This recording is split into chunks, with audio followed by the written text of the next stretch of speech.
ہو گیا، مریم نواز بری ہو گئی، شہباز شریف بری ہو گئے، حمزہ بری ہو گئے، EVM ختم ہو گیا، اوورسیز پاکستانیوں کے ووٹ ختم ہو گئے، یعنی جتنی چیزیں اس حکومت نے آ کے کرنی تھیں وہ ساری چیزیں ختم ہو گئی ہیں سوائے ایک چیز کے، وہ ہے میاں نواز شریف واپسی۔ اس وقت جو نظر آتا ہے وہ یہ آتا ہے کہ دو وجوہات سے الیکشن نون لیگ نہیں جانا چاہتی۔ ایک نون لیگ اس لیے نہیں جانا چاہتی کہ وہ کہتے ہیں لیول پلینگ فیلڈ، اور اس کا مطلب ہے نواز شریف کی واپسی، اس پہ آپ کیا کہتے ہیں؟ اور ساتھ ہی جو یہ بہت خطرناک ایک تاثر بن گیا ہے کہ عمران خان کی کامیابی فوج کی بطور ادارہ شکست تصور ہوگی، تو اس تاثر کو آپ کیسے زائل کریں گے جس وجہ سے شاید ادارے بھی الیکشن کو ڈیلے کر رہے ہیں اور الیکشن کی طرف وہ نہیں جانا چاہتے؟ دیکھیں، پہلے تو اب میں یہاں ذرا دو ذہن میں ہوں۔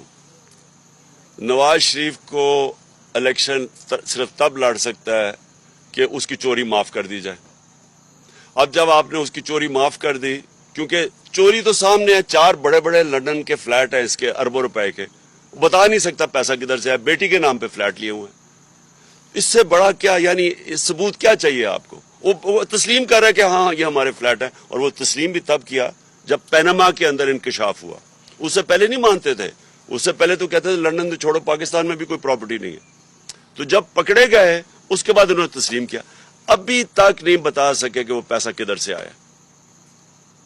اب آپ اس آدمی کو چلیں، ایک مجرم کو آپ کہتے ہیں کہ الیکشن لڑنے دو۔ میرا تو پورا دل ہے، کیوں دیکھیں میں تو ایک سپورٹس مین رہ چکا ہوں، میں تو کمزور ٹیموں سے کھیلتا ہی میرا دل ہی نہیں کرتا تھا، میں شاید واحد کیپٹن تھا جب کمزور ٹیم آتی میں کسی اور کو کھلاؤ، تو میں تو چاہتا ہوں کہ وہ آئے اور اس کے ساتھ میرا مقابلہ ہو، لیکن ساتھ ساتھ یہ سوچ لیں کہ پھر ہم نے مجرموں کو، یعنی جرم میں کوئی بری چیز ہی نہیں ہے، کوئی بھی آ کے الیکشن لڑ لے۔ ویسے جو NRO مل گیا، اب مجھے لگتا ہے وہ ویسے بری ہو جائے گا، تو چلو اچھا آئے مقابلہ کرے، لیکن وہ اتنا ڈرپوک آدمی ہے، وہ تب تک نہیں میچ کھیلتا تھا جب تک اس کا اپنا امپائر کھڑا نہ ہو۔ جمخانہ کلب کے اندر آج بھی کسی سے پوچھ لیں، بڑے لوگ ہیں یا ابھی جو کھیلتے تھے ہمارے ساتھ، یہ سلمان لوگی سے پوچھ لیں، جو وہ پہلے اپنا امپائر لے کے آتا تھا دونوں طرف، پھر کھڑا ہو کے بیٹنگ کرتا تھا، بلکہ وہ 1-2 صحافیوں نے بھی یہ اس کے اوپر لکھا ہوا ہے۔ تو وہ کبھی کھیل ہی نہیں سکتا میچ صحیح طرح نیوٹرل امپائر سے۔ اداروں کی